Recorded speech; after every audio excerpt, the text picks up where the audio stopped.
We want bread. We want bread. We want bread. Well, I'll tell you a secret. Come here. I'm Brett.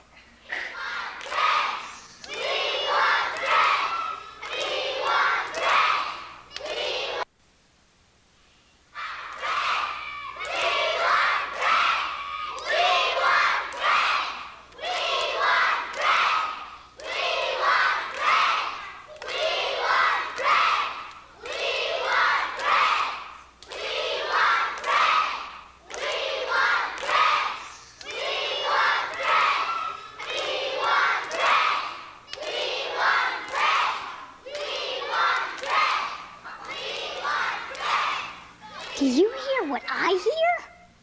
We want bread. We want bread. We want bread. Well, I'll tell you a secret. Come here.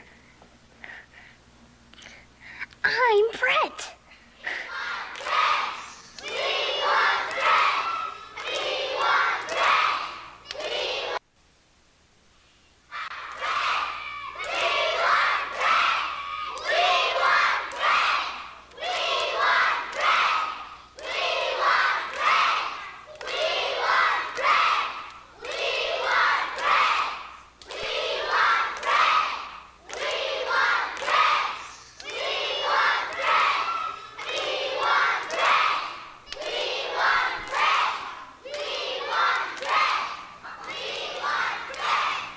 Do you hear?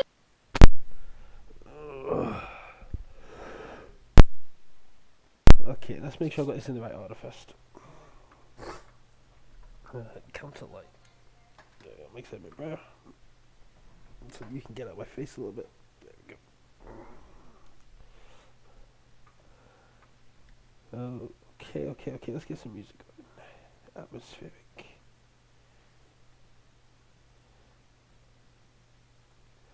That's one, boom, boom.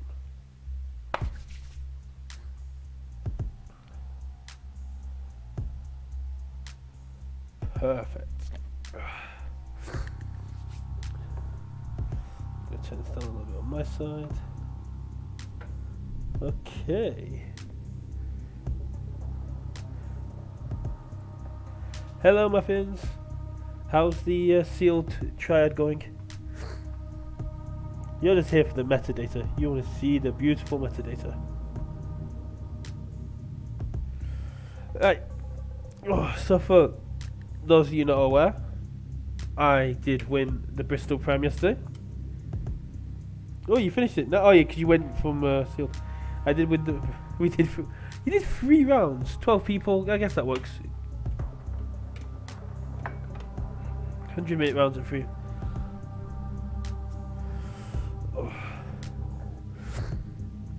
But yeah, for those not aware, I did win the Bristol Prime yesterday. I'm now trying to... 40 people.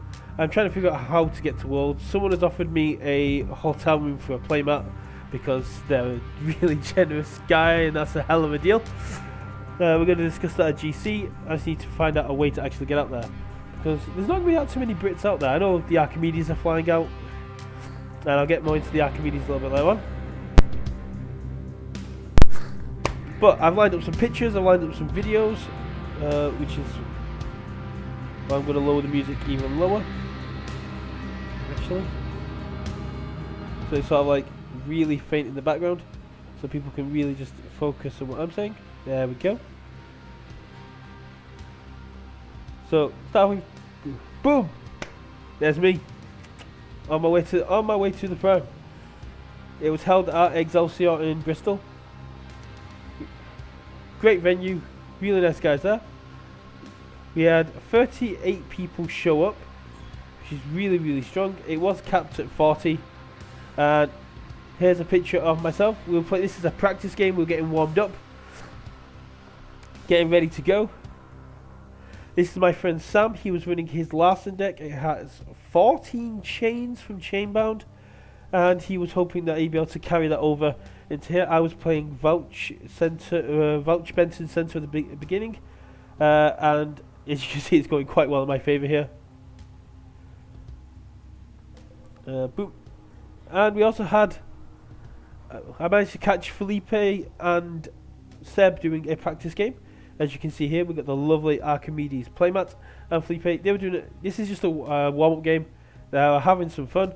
I only just noticed it was Seb when I was loading this all up. I was like, oh yeah, I know that guy. Thanks to actual playing. Kate will be in here. Kate knows Archimedes. Kate knows Seb as he is one of her Archimedes.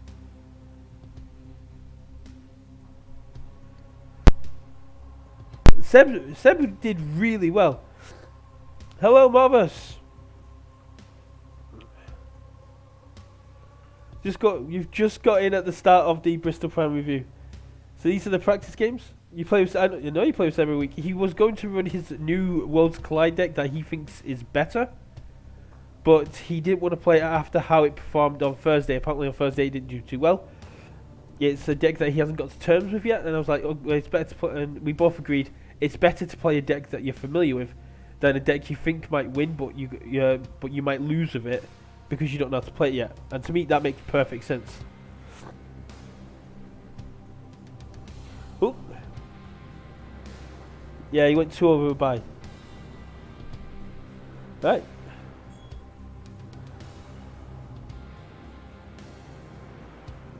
So I actually have some video presentation now.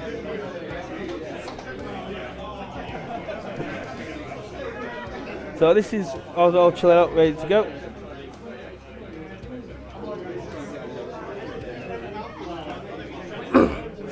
Liam's getting himself in position. You're not recording me, are you? No. Right. Welcome to Bristol. Lunch, all that crap. My name's Liam. I'm head of the Rats. Rats, say hello. Rat King. This is your PO for today. This is Meek the Squeak. His word is final. For those of you who haven't been before, welcome. The shop is downstairs. We'll be up here by ourselves all day. Just a few little bits before we get started. There are toilets upstairs. If you've not been to this store before, do not worry, you have not tripped out on LSD. If you have taken LSD, let me know what you think of upstairs. We still don't know what this shop used to be. We think it was a surf shop. You'll know when you go upstairs. The store sells some crisps, drinks, snacks and whatnot.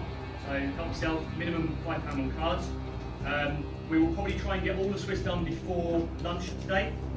So it can be 5 rounds, 35-minute rounds, best of 1. So hopefully we shouldn't get you guys out too late. There'll be some bits and pieces going on through the day for some spot prizes. If you haven't seen on Facebook, we are raffling off the last 2 of the store's allocations of Excelsior Comics decks. All the money raised there will be going to Mental Health UK. There'll be £1.50 each, or you can get a strip of 5 for a £5. It will be cash only, just so we can keep an eye on it. I'll be supporting some more bits throughout the day. When you do have lunch, you're welcome to bring your stuff back here. But please, if you've got any recent crap like McDonald's, we don't want rubbish. There are recycling bins as well, so you can do that. As you can see, there's a lot of people here. We've got 38 in total. So it's going to be a little bit cramped. So if you can try and keep hold of your stuff, there is one table at the back by the window that can be used as a bag and coat dumping area.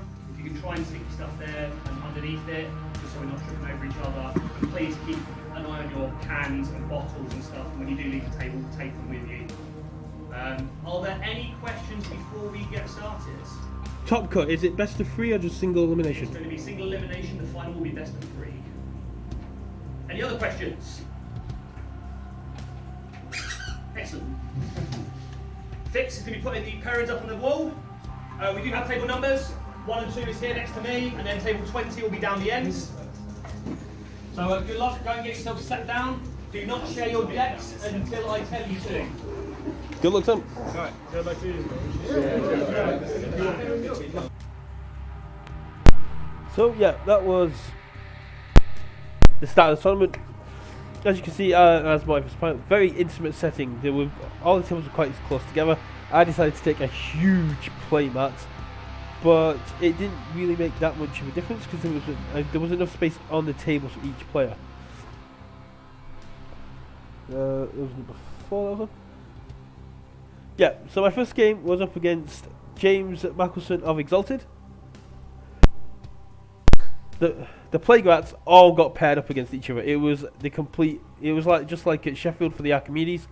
All the Plaguerats got each other on round 1, and they were not too happy about that. It was just they were a bit annoyed that every single one of them was up against each other. James was running a Worlds Collide deck, as you can see here. He was hoping to get his Zenzix down or get his Lord Invidious down soon. They just didn't show up.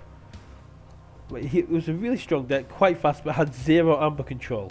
And that was the issue that he had against me. My deck performed quite slowly, and he knew it performed quite slowly. And he even said that he expected it to be a bit faster. But I was just able to slow my opponent down. I got Succubus down quite early. My opponent played Daughter, and then I got Smiling Roof down. I went to 6, and they had no way of stopping me. So I forged, I Smiling Roofed, I took their Daughter, and then for the rest of the turn I was so far ahead, there was nothing they could do. James managed to go on to get a couple more wins in the tournament. He was a really nice guy. All the Exalted guys that were there were absolutely amazing. Everyone there was really nice, really friendly. It was a really good time. The double snag was very concerning, but my opponent put down Buzzle and then used it to exile both of his, or purge both of his snags. So it was a case of now I can just play. I can now overextend like a boss. I don't have to worry about my board. I don't have to worry about falling into any kind of traps because the snags are gone. It's a really strong deck. It's just that lack of amber control when you're going against a deck like mine, which I will go into towards the end, is really, really strong. Yeah, double leader. It is. It really is. And he wanted to go against. He hated the artifacts. Artifacts and Worlds Collide were messing with him, and that's why he got the 3 Grasping Vines. Mab the Mads did really good. He got down the Kangafant turn 1, which was really annoying because he went first. He went Kangafant, and I had Dodger, Ghostly Hand, Relentless Assault, and Silvertooth in hand. So I ended up losing my Silvertooth turn 1 because there was no point in fighting. So I just went, okay, Dodger, Silvertooth, Reap, it dies. It's like, okay, I just want Amber. I saw your list. I know you haven't got anything to control Amber, so I just need to get to 6, Reap it, as quickly as I can, and I got the win. It was a really strong deck, but unfortunately it didn't perform as well as it probably could. Next slide. So as you can see, I ended up taking the win. And I put the Archons on the wrong side because I'm an idiot. Then we move on to Jack Raven. Ooh. Now Jack was this game, round 2, was the closest game I had all day. And when I went up against him in the top 4, I even said this has been the closest game I've had all day. And I was really worried that was going to happen to me in Southampton, where I flamed out in the top 4 because I went up against a deck and I ended up playing badly. Luckily, that didn't happen. So this is Jack's deck, 78. Now, the key with this one is the Imperial Forge.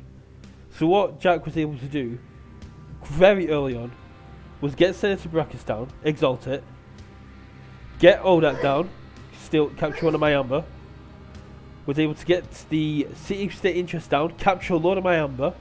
He took me off check. He took me off check, and then he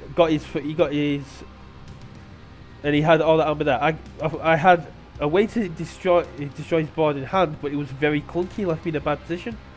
So I set up a big board, got myself back to 6. Then he forged his first key, using Senator Brachus to get all the amber off his creatures, and then immediately put loads of amber right back on there, and then Imperial Forged.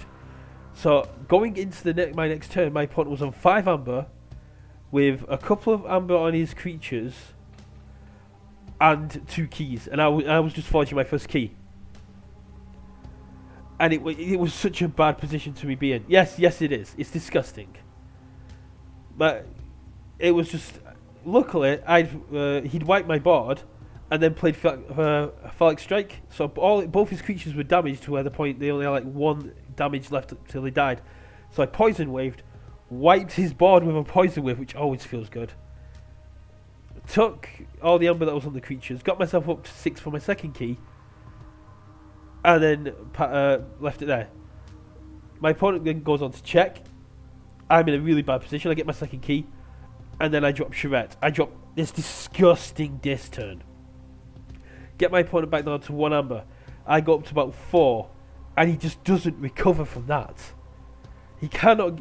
I do not allow him to keep a board long enough to get rid of Charette. By the time his second Phallic Strike shows up, I'm already sat on like 11 amber. There was nothing he could do. It was this deck was absolutely insane, and it lost in the second round, and then went and didn't lose another game after that. He cruised into the top 8. It was absolutely insane, and you can see, as you can see, in the game that I played against him in the second round, his quadricords never showed up, his piece of card didn't show up, his Xeno training didn't show up, Candle unit showed up, and he actually drew cards off it because my deck doesn't have powerful creatures, so it's a case of I had a Dust Pixie down and an Nature's Call. It's a case of, well, I want the extra amber, so sure, you can have a card, reap, boom, and then bounce them all back. This deck was really good, and in any other prime, could have been one of the top contenders. But all people were talking about was my deck, and that was really insane. Because after this round, I got called over by Liam, the guy that was TOing, the guy that made the announcement there, and he asked me how much I actually paid for the deck, because he didn't believe that I pulled it, and some of my opponents felt a lot better once they realised I pulled the deck rather than actually buying the deck. And I said, no, there's stream footage, and as he even said to Seb, you can ask Kate. Kate knows that I pulled this deck. She was watching the stream where I pulled it. But this is Felipe, this is Sam, as you saw from the video. Sam's my friend, and Felipe is also my friend from Portugal. And in round 2, they were paired up against each other. And that I had to get a picture of that. That was absolutely insane. Unfortunately, Sam went on to lose most of his games. He was literally just 1 turn behind. Literally just 1 turn behind. And that was really insane. 1 more turn and he could have back. Yeah, he did have a solid number of ammo control. He had some really good stuff in there, Marvis. It's just a case of it didn't show itself. Because when you at the end when you see my deck, and as Kate knows from my deck, it's consistently fast. And I'll get Marvis. I haven't even you might not have seen the stories and stuff like that. I was talking about it in my behind the scenes channel on Discord. And I've told my wife about 5 or 6 times the stories of the finals, but I'll get into that towards the end. This is why I wanted to make the video quick while it's still fresh in my mind and while I'm still so enthusiastic about it, because I am buzzing from this. But then we go on to round 3, me versus Scott Jones. This game was tough, not on terms of the actual gameplay tough, but because my opponent got very tilted, and I felt bad, because you don't want to. When your opponents get tilted, you can end up feeling bad. It was really bad, and it was only bad for one. It was very bad for one reason and one reason alone. Because look at this deck. This deck is insane. Triple Archimedes, triple Dusk Witch. I actually played next to this deck the round before. And it's insane. The amount of things he can do to keep his guys alive is insane. But very, very early on, I drop Succubus, and we're talking about round 2 or 3. I get my first key, and I drop Succubus. And I know he's got the interdimensional graft, and I even say interdimensional graft could really mess me up here, so I only hover around 7 amber. But I play the Succubus, and then Scott draws to 6, and I take I'm looking at my board, and I look up and I go, how many cards you got in hand? He goes 6, And I go, you should only have 5. And he goes to put the card at the end of his hand back down. I went, no. I don't know if that's the last card. And then he goes to shuffle his entire hand in and redraw. I was like, no, that's not what you do. And I was like, okay, what happens is, well, I'm meant to look at your hand, pick a card, and shuffle it back into your deck. But I don't want to do that. I don't want to have that kind of advantage. So shuffle your hand, take a card. We'll take a card at random. We'll shuffle it back in. And for the rest of the game, he was tilted because the card he shuffled back was interdimensional graft.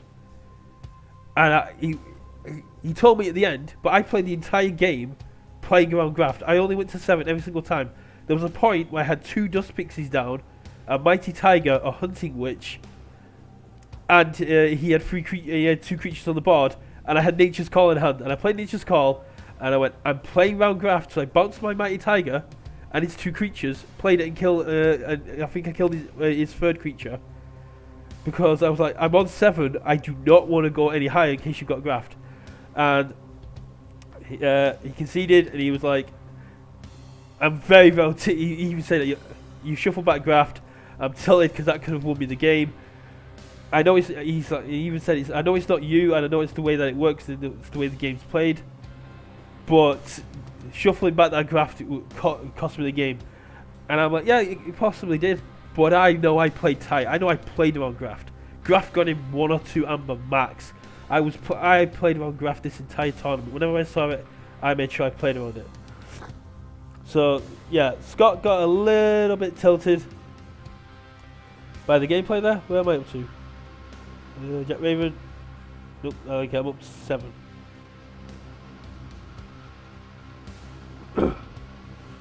Yeah, he got tilted, and I could see I hit something big because his entire gameplay changed. He lost all hope after that. Then we have lunch. I know in the video that Liam said we were going all the way through, but all the games went to time. There was some very slow Worlds Collide decks going on. The guy that I played in the final went to time a lot because he had a very controlling deck. He controlled so much amber that his opponents often went to time. So we had lunch a bit earlier in the middle of the Swiss. I've got another video actually lined up for that. Let's go back to main. Boop. There we go. Sam's a little salty being 3-0-3. Yeah. But he'll get... as long as he wins his next 2, he'll be happy. I am 1 away from top cup. I can do this. I got pulled over by the judge to ask how much I paid for my deck because it is apparently too degenerate, and that makes me happy. Oh no, I can tell you. That video is not meant to be yet.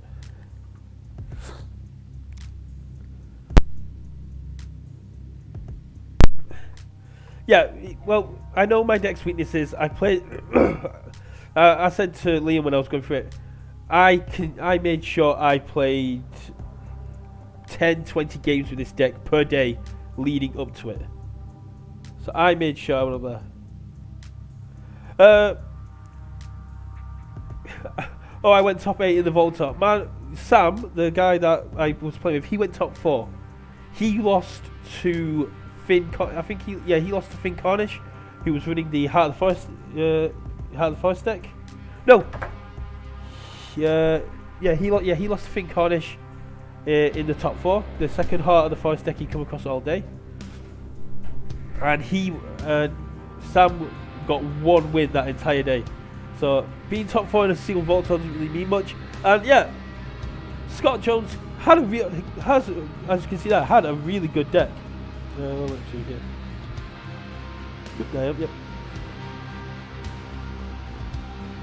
Yep.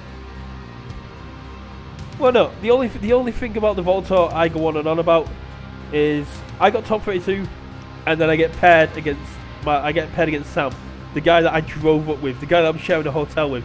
I get paired up against him and he beats me, and I can't feel bad about it because the day before he'd literally taken me to Wigan from Birmingham because my son had been admitted to hospital while my mum was watching him. So I couldn't be mad at him for beating me.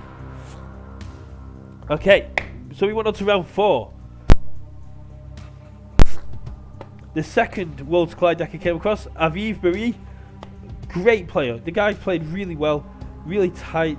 It's just a case of this one was not that hard for me because again it was a low amber control. It was all capture, and my deck is very good at disruption.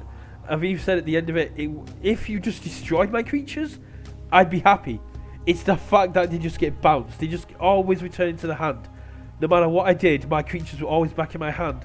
So it just slowed me down so much. I couldn't replay them that quickly. I had other things I wanted to do. I just couldn't keep up. It's a case of, yeah, that's kind of the way that my deck works. 74 SAS. The Maverick Iron Staff. Now the Maverick Iron Staff actually did work because he started capturing stuff onto his creatures, and knowing that how small my creatures were, he could just keep Iron Staffing the Pharaoh, so he could keep capturing my amber, keep getting bigger, until I could draw my Nature's Call, until I could draw my Fear. But he kept me after key a few times, just with the Iron Staff into Pharaoh, because if I put a bad penny down, if I put any of my elusive creatures down, if I put down my Dust Pixies, Pharaoh could kill them without taking any damage.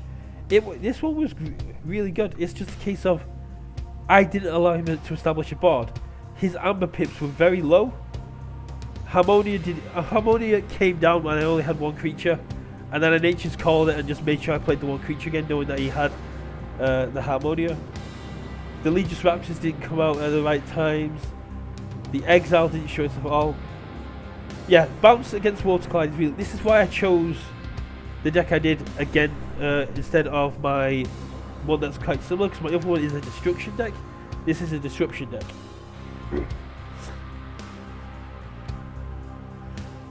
Red Alert did nothing, he ended up discarding it. Armorsmith came down to try and protect a few creatures, but it unfortunately just didn't seem to get. The Rustling Ghost came down, and I was like, my only artifact is a Dominator Bauble, I'm okay with this. The Nature's Call did more work for me, so he ended up bouncing more of his own creatures.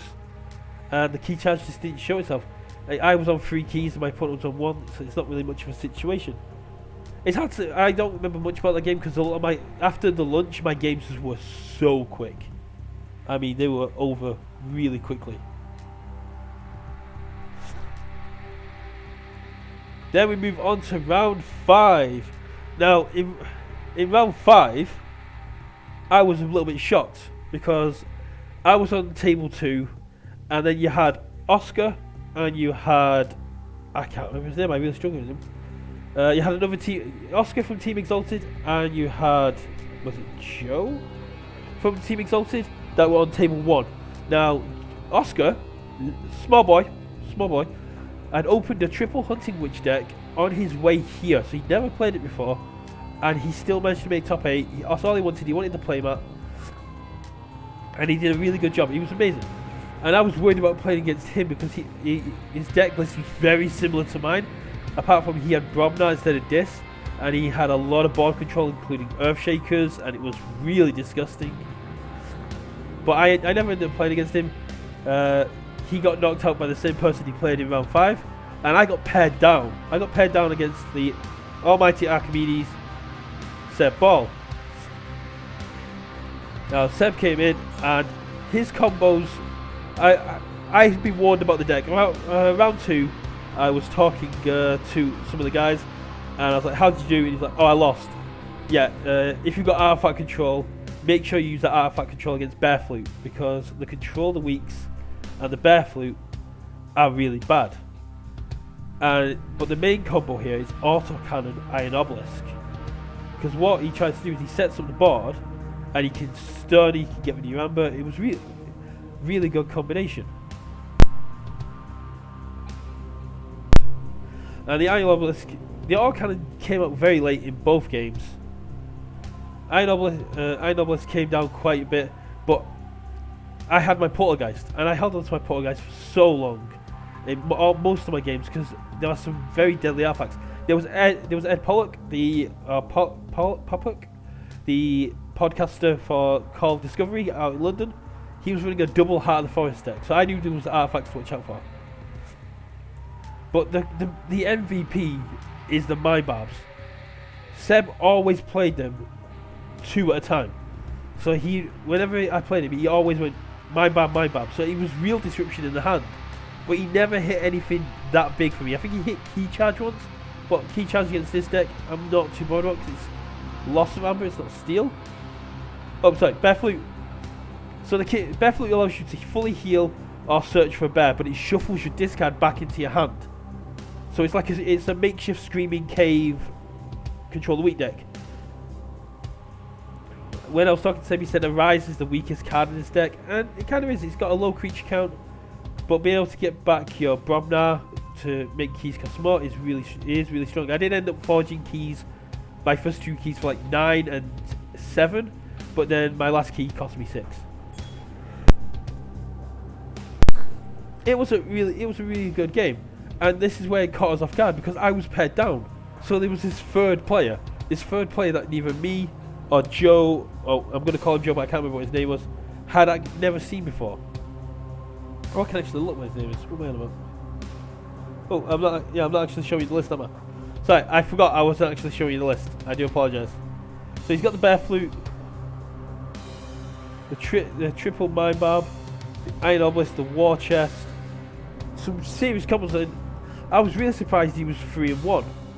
And when I did wholeheartedly consider conceding to let him just get into the top 8 because this is a really good deck, but I thought, no, I'm going to play it out. I'm going to try and go for the King of Swiss, and then hope, because there was a couple of 3-2s going to get through, that because he was paired up in round 5, that would be enough of his strength and schedule to get him into the top 8, and it was.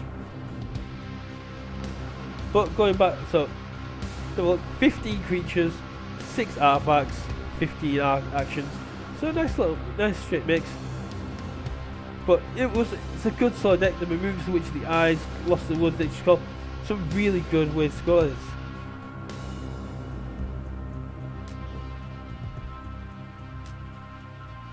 So yeah. Oh, Rich Hall, that was his name. His name was Rich Hall. Oscar is Small Boy, who won. I missed out on King of Swiss by 0.01. Look at that. Jimmy Wilson took it with his deck. I'm not spoilers ahead. Jimmy Wilson went on to go into the finals. Both the finals were undefeated players, which is, I'm gonna say that's probably kind of rare. Seb Ball made it through. Chris Cutts made it through. Unfortunately, Scott Jones missed out by 2 places. John Phillips missed out. Oscar had to play his dad. Oscar played his dad for top cut, so there was guaranteed to be exalted in the top 8.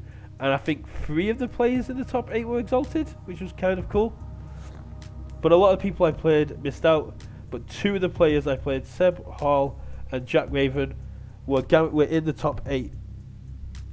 And we spent. I'll play the video in a second. But while we were waiting for the top 8 announcements, we were discussing the top 8 mechanics, because as most people are aware, it's usually 1v8, 2v7, 3v6 and 4v5. And we were like, well, it can't be. There's no way they're going to do that, because one played 8 in round 3, 2 played 7 in round basically round 4 and 5. These pairings had already been done. Jimmy had already played Chris in round 4. Rich had already played against Oscar in round 4. I'd played Seb in round 5, literally the round before this one. I'm like, there's no way Jem is going to go, yeah, you've just played each other, that guy lost, go play each other again and let's see if that's any different. But it did. And I'll go into that in a second. Why is that one there? That's way too far down. There we go. That one is way too far down. Back, you need to go right up to the top of it. Number 12. But back to the video presentations. Sounds a little soft. So we're just waiting for the announcements here. This is where we're chatting about what's going to actually go. The listings are up, and we're just waiting. We're taking a break and waiting for it to go down. Oh no! If I can skip forward a little bit. Everybody. That now concludes Swiss. Now the filthy, dirty tryhards can bat out in the top 8. Happy days. The rest of us can start it out, do some casual, play some board games. The store has a board game library downstairs. Speak to George, the placed rats. Unfortunately, I'll go rats back a little bit for that one because to do first. We're going to make this public. So we have a couple of bits that we do as part of our team. We have the king rat for the highest placed rat in an event, but we also have the gutter rat, who gets to keep the title gutter rat until they no longer become the lowest placed rat. Unfortunately, there always has to be a gutter rat, and this time it is Al.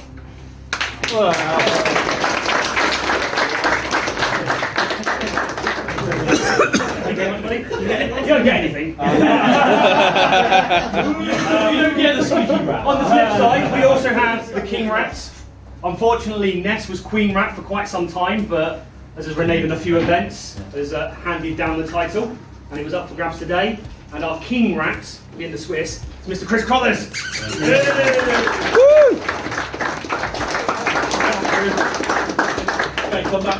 Right. That concludes our little bit of business. We do have one extra thing aside from the raffle. So we decided to do a little bit of a community prize between us locals. Someone who we thought just showed some great sportsmanship. It was a pleasure to play against during the day. And we've all decided that a sweet signed playmat is going to go to Oscar.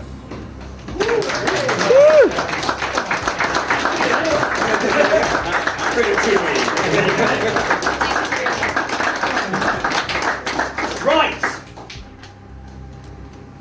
I'm going to do one from the bottom. Last place. Fortunately, there is always a wooden spoon. Kindly donated was a leftover mat from Cardiff. So someone is actually going to walk away with a sweet playmat. And that is Christopher Miller.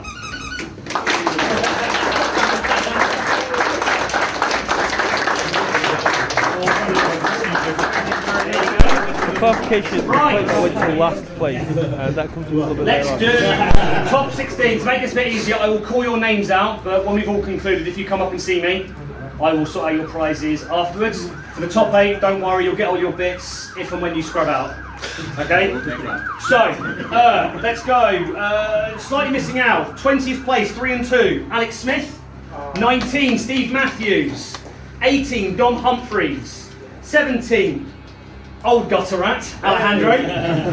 16th for getting himself a sweet cardboard deck box and a pack of critic stun counters, Sam Cox. 15, Tom Quinn. 14, Mark Rich. 13, Peepo. 12, Phil Rawls. 11th, Aviv. 10th, Scott Jones. 9th, John Phillips. 8th, Chris Crothers. 7th, Seb Paul. 6th, Alan Gordon. 5th, Oscar Quinn. So 6th and 5th are 4 and 1. Richard Hall in 4th, 4 and 1. Jack Raven, 3rd, 4 and 1. Our not King of Swiss on 5 and 0 is Brett.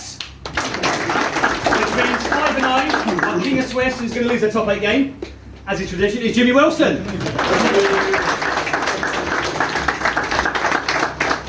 Right, you don't care about that, you just care about the sweet stuff. So, thanks to you guys, we have raised... Unfortunately, I didn't record the raffle, and that might annoy you, muffins. Yeah, not King of Swiss. I am the Shadow King. As I said, I'm the Shadow King. The not King of Swiss. I missed out on King of Swiss by 0.01%. That's how annoying that is. Look at that. 0.01%. Look at that extended strength of schedule. Not even that. 0.008. One of my opponents didn't do well enough. You didn't win any raffle prize, you're 7-5. Seb did win a deck box, and I was saying he's like, how am I even going to get this home? I was like, oh, okay, yeah, that's whatever. But yeah, he won a Game Genic Vault. But then we went on to the top 8, and these were all out of order. What the hell's happened here? It's not good. It's put my final stuff before my top 8 stuff. That's not good. But anyway, so let's go to. Nope. Ah, I messed this up. Sigh. No, Aviv. Power behind the throne. Yeah, exactly. I'm the guy you want to watch out. But yes, my top 8 game was against Seb again. Seb wasn't considering just conceding. He didn't think he had a way out. And my friend Sam, who you saw in the videos, decided that he'd sit and watch the games. And in the corner of my eye, I could just see him shaking his head at every hand I drew. And I was like, can you just stop that? It's really distracting to be judged about how disgusting my plays were.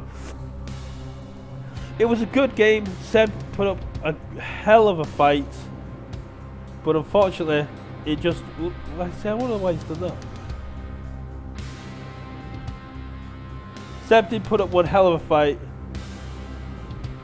But unfortunately, his deck just didn't perform well enough to keep me out. Again, I ended up forging keys for quite a lot. But it was then we went on to top 4, and because Liam had to go, these rounds went a lot quicker. As soon as the last game was done, it was straight into the next round, and I went up against Jack Raven again, and the response was amazing. I literally went, okay. It went okay. Brett versus Jack Raven. Why do I keep forgetting his goddamn name? It just doesn't want to stick with me. Oh, that's really annoying. Nope. Rich. And it was Rich versus Jimmy. Bloop. Some spoilers here. Yeah, so it was Rich versus Jimmy, and it was me versus Jack again. And Jack just went, yeah, it was brilliant because it got announced, and Jack just went, I don't want to face that deck again. And it was, I just like laughed. I was like, that's a good sign, because if you've already lost in your head, then you're not gonna win this. And this time it was just brutal. I drew perfectly. I mean, it was ridiculous. I mean, I drew more perfectly in the final, but yeah, Jack had nothing. He couldn't stop me. It was absolutely insane. The deck just performed perfectly, and I won 3 keys to 1 before. By the time he was forging his first key, I was still checking on my 3rd. So the shaking hands, the pass of the Archons, but that game went insane. But the real thing was the finals. So, yeah, I don't need to show that deck because I've already shown that one. The finals was insane. We were getting ready to sit down, and so yeah, we're sitting down. First time we've seen each other's decks. First time we've actually seen it. We're both undefeated, and I lose the coin. I lose the dice roll. I'm going second. We get the game. We get the games going. My opponent drops down Dominator, Ether Spider, Chuff Ape. And I'm like, okay, so that's his plan. Protect Ether Spider, so I can't do anything about it. And then I went, 3 Fates. He went, yeah, I saw that coming. Boom, gone, and that's it. That was his big plan gone. Ether Spider's gone, and that's it. And we play up the game. A guy when we started the game, a guy was like, okay, I'm going to go to the toilet, I'll be back. Let me film me what goes in. The game was over in 4 minutes. And I know this because we wanted to clarify, so we went, Sam, who was TOing for Liam, we went, how do we decide who starts first? He went, oh, you just decide between yourselves. We went, no, for game 2. And he looks at the clock, he's like, it's been 4 minutes. How are you on game 2?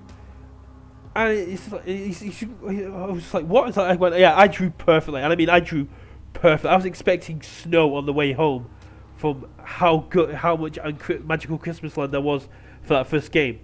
And that's why I'm really glad it wasn't adaptive. Because if it was adaptive, I'd be like, yeah, skip to the end because my deck's going to win both games in adaptive. I don't want to play against that again. So we're starting in game 2, and the guy comes down from the toilet. He's like, "What happened to the board?" I was like, "Yeah, this is game 2." He's like, "I only went to the toilet. What happened in game 1?" He's like, "Don't worry about it."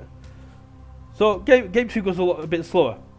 The entire final was over in 16 minutes, by the way, but game 2 goes a lot slower, bit more back and forth. But again, my opponent drops down Chuff Ape, Ether Spider. Yeah, it was really fast. My opponent drops down Chuff Ape, Ether Spider, and the Dominator. And this time I've got Nature's Call in hand, and I've got 3 Fates. And I've got a much better Untamed turn that hand than I have. So I bounce them all back to his hand, play it all down. And he goes, okay. Plays it all back down, and then I have 3 Fates. But this deck that my opponent's got, and I'll show you in this next one, has got a really cool combo.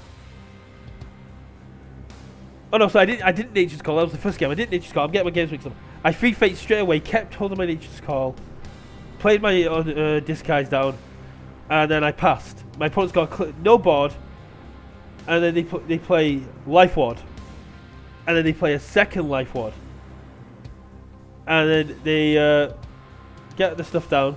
And what happens is my opponent has got a lockout. And in the next turn, he leaves the board. I get my first key. I get up to check on my second key. Oh no, I get to 5, and my opponent goes, okay, cool. Hysteria, Life Ward, plays 3 disc creatures. I got Nature's Call, bounces 3 disc creatures back, pass turn. My opponent then goes, okay, places 3 disc creatures, Life Ward. I play my second Nature's Call, bounce them all back. So for 2 turns we've done absolutely nothing. The board state hasn't changed. Then the game gets on. I get my board down. He gets his board down. It gets a bit closer, but none of us have generated any amber for like 3 or 4 turns. Then my hand goes Dust Pixie, Hunting Witch, Mighty Tiger, Key Charge, and I can see in the corner of my eye, Sam is just shaking his head and walking off. My opponent plays the turn. I'm like, I don't care. I literally don't care. I'm on 5 amber, and I know you can't really stop this. He plays out his turn, and I go boom. I get myself to 40. I get myself to 13 exactly. Play Key Charge. Get myself down to 6. Pass. And my opponent's just looking at me like, yeah, you're on 6. I can't stop the 6. You've killed my shuffles, you've done all the stuff like that. And it was just insane. I'll show you the deck now. This is the other deck that got to the finals. And it's a good deck. It's got Mimicry, it's got Key Charge, Full Moon, Dust Pixies. Inca did some serious work here. Drumble was absolutely amazing. Drumble was a really good one for him to have here. The Life Wards and the Hysteria did some serious work. The Squawkers into Zizix, Squawkers into this deck. Yeah, you can really see how this deck went undefeated all the way up there. 2 Hunting Witches. It's got better speed than mine. It's got better power than mine. It's got relatively the same amber control. It's missing out on the expected amber, but it's a very similar deck to mine. It's one of the few Mars decks that were there. So I'm going to go into the metadata in a second. But yeah, this deck's insane. And I was asking if he's going to be at the GC. Unfortunately, I believe he's not. But he is going to be at the Vault Tour. But yeah, this deck is insane. It was a power level 3 until yesterday, so I think it's been to a couple of Vault Tours around Europe. And it's got a brilliant win ratio. But yeah, this deck is absolutely insane. And I can fully see why he got there. But then you look at my list. 8-0, power level 4, negative speed, but the disruption power on it. The disruption power was insane. Before I do that, have I got any other pictures I want to show before I go into that? Yeah. So this is my board at the end of the round. Double Hunting Witch, Dust Pixie, Mighty Tiger, and 6 Amber with 2 Amber. Yeah, my opponent gave up, and I took a picture of my board state.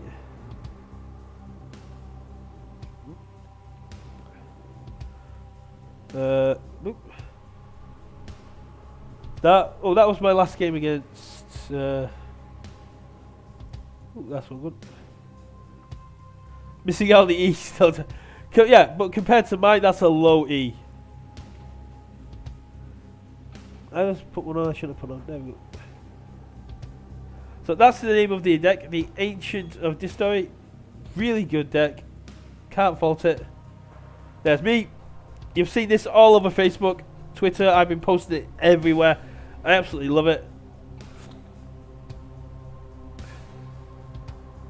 When I got there's my Dominator bauble. It's now in a frame to keep it safe. And when I got home, the playmat was immediately claimed by the youngest Pendragon. He wanted to make sure that he claimed it. He was putting blocks in it.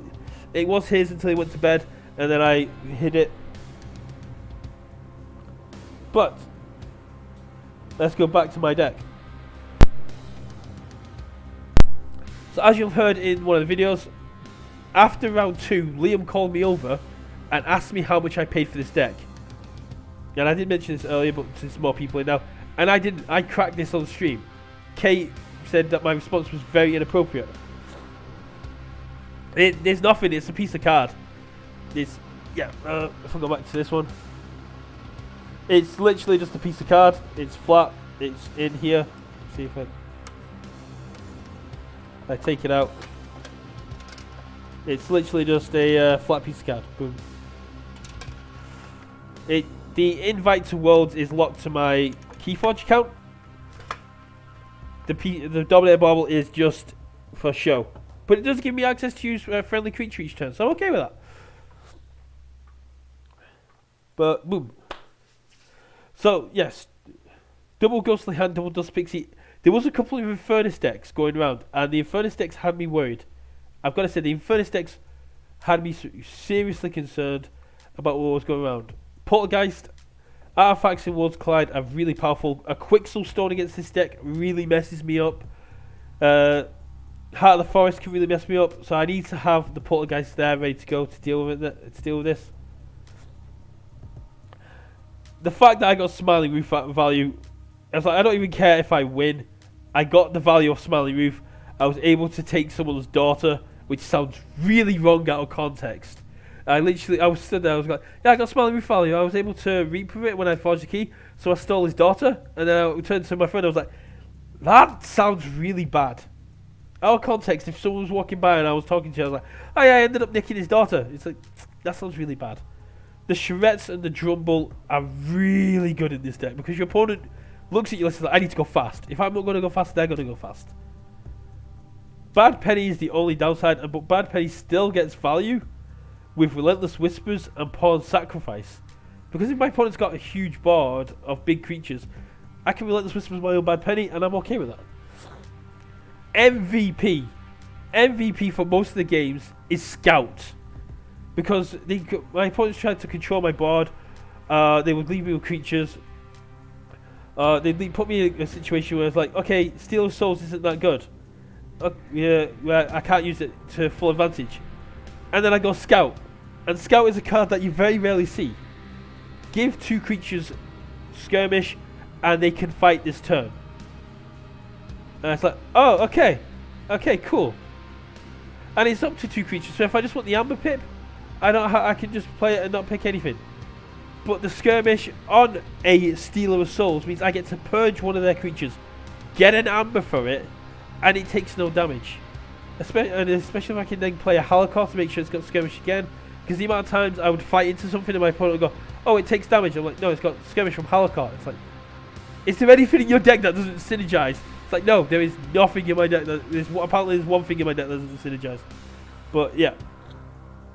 the 2 Nature's Calls with the 3 Dust Pick, with the 2 Dust Picks and the 3 Hunting Witches does some work.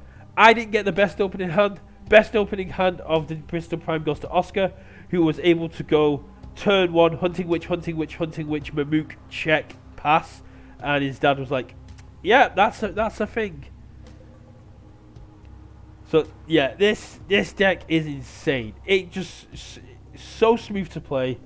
Didn't really have any draw issues. Didn't have any hand issues for the entirety of the tournament. It's so weak in power, but it makes up for it in disruption. So that's the big thing for me. If I close this down, that's it for my presentation. I see you, Kate. I see you playing games. Now, as promised, onto the metadata. So, Liam was taking metadata throughout the entirety of the day, where people had travelled from, and what kind of decks they were playing. As we can see from this lovely chart here, the majority of the decks were 70 SAS plus, and they did rangingly well. You've got a high 70, like a 78, 79 here, that was in the bottom 35. That's insane. You've got an 80 that was in the bottom 25, bottom 20 to 25.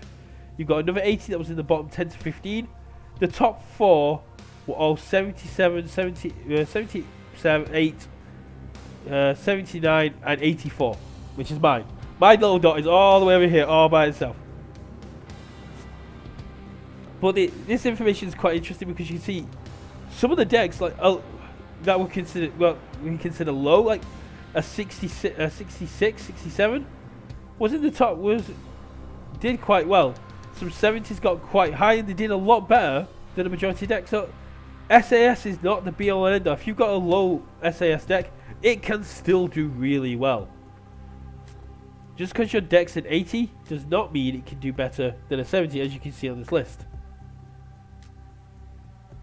It's a really strong situation, and this kind of information is really interesting to see. And I really want Vault Tours and more people to do this kind of information, because although SAS isn't strongly backed by FFG, it's still a measuring thing we have. Now, I bet you're asking, what about the house distribution? Bam! Liam was able to get that ready for me as well. House distribution. Now, the yellow one is the one that catches my eye. The main reason that the yellow one catches my eye is because that's Mars, and the finalist had Mars. 3.3%. So there were 3 decks, only 3 decks that played Mars, and 1 got to the final. That to me is amazing. That is insane. I love that. 3 decks were playing Mars, and 3 decks got to the final. And one of those decks got to the final. The biggest proportion was Untamed, and then followed by Logos. Now Logos is speed, you expect that. Untamed caught me a little bit off guard. I wasn't expecting that many people to play Untamed, but there was apparently quite a few rush decks going around. They just didn't pop off to the same extent I did. Dis at 13% and Shadows at 17%. So I played, out of the houses, there were 5 houses that were the predominant on there, and I played 3 out of those 5 houses. I do like this kind of information. It's really, really good. How many players were there total? There were 38. We had 38 players arrive, and that was showed up to play. And it was a 5-round event, single eliminations, single round Swiss, 5 rounds, then a top cut. I did the video I showed at the beginning of the stream. The guy Liam went through it. Everything was game of 1 until the finals, where we went through there. But again, it was this kind of information I really like to have in streams. House distribution going from here. So like the Saurians was a 13.1% show. In terms of what decks were actually, what sets were there, there was 17 Kota decks. There was 17 the Worlds Collide decks, and there was 4 AOA decks. Now that's nice even split. Worlds Collide showing that we've seen in Vault Tours, we've seen that it can keep up. And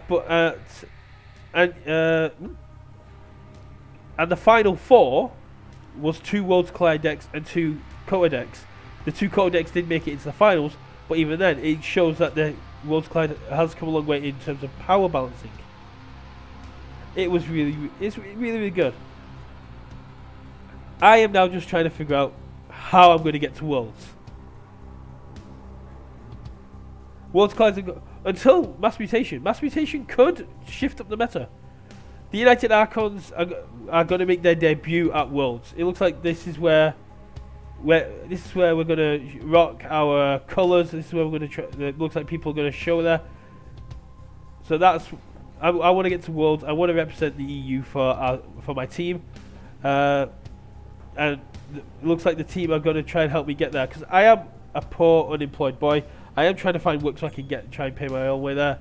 I'm going to sell some. I'm going to try and win the GC first. If I win the GC and get paid to go out there, that's brilliant. But come the first of March, I'm going to be trying to hash out a plan of how I get to Worlds. Because I really want to go now. And I've got this Dominator Bauble, now I've won this Prime, I really want to go. AOA combo is really good. There was no Jenka decks. There was a double Heart of the Forest Brig deck, that was insane. Round 1. They're playing, Heart of the Forest is down, there's 1 key in play. Ed's not gaining any amber. He binate ruptures his opponent from 11 to 24. His opponent binate ruptures himself from 22 to 44, then gains 1 extra amber and goes to 45. Ed then gets himself up to 6. Ed then gets himself up to 6, waits for his opponent. His opponent doesn't do anything because he's on 45 amber. Ed forges. Ed interdimensional graphs. There's a imprinted Mamook on his opponent's board. His opponent forges for 5, gives him 40 amber. Ed's sitting there with an Impediment Seed. He's got a Chota in hand. He knows he's got this win if his opponent can't do anything. His opponent drops into Dimensional Graft. Takes 40 amber back when Ed forges his key on the next turn. And that's game.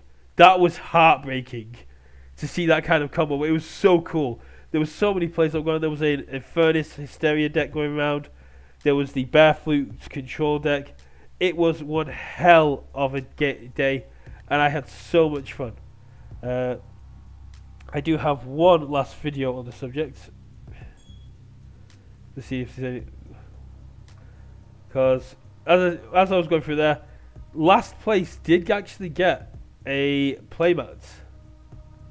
And I'll go over to the video. Boop.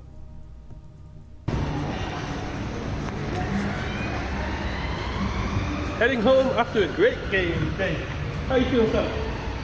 Yeah, could be worse. True, could have been a lot worse. I wasn't last. Yeah, but you weren't last, so you didn't get the playmat. Yeah, only time for victory. I know. So yeah, the playmat that was donated generously from Cardiff went to last place, and unfortunately Sam didn't get last place on the pure value that he didn't quite get it.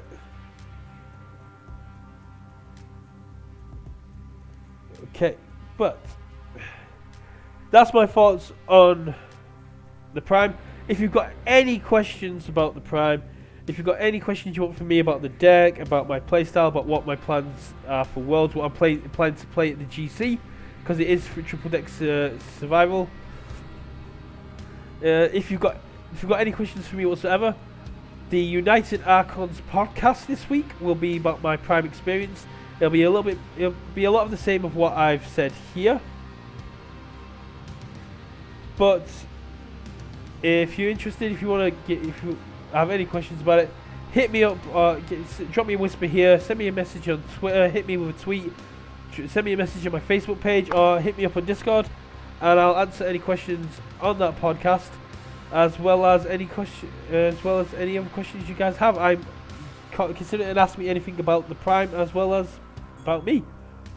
Thanks for joining me, guys. I'm gonna head off because I'm not in the mood to play. I played 8 games yesterday, not including. Well, I played 9 games yesterday, not including the games I did as one up, and I'm a bit knackered. I'll be back tomorrow. We're just doing some chill out games, but no, it's Sunday stream. Thanks for joining me, Marvus. If you're not already following or sub to Marvus, please head over there. Hell of a guy, and now one of my teammates. This was a great listen. Thank you.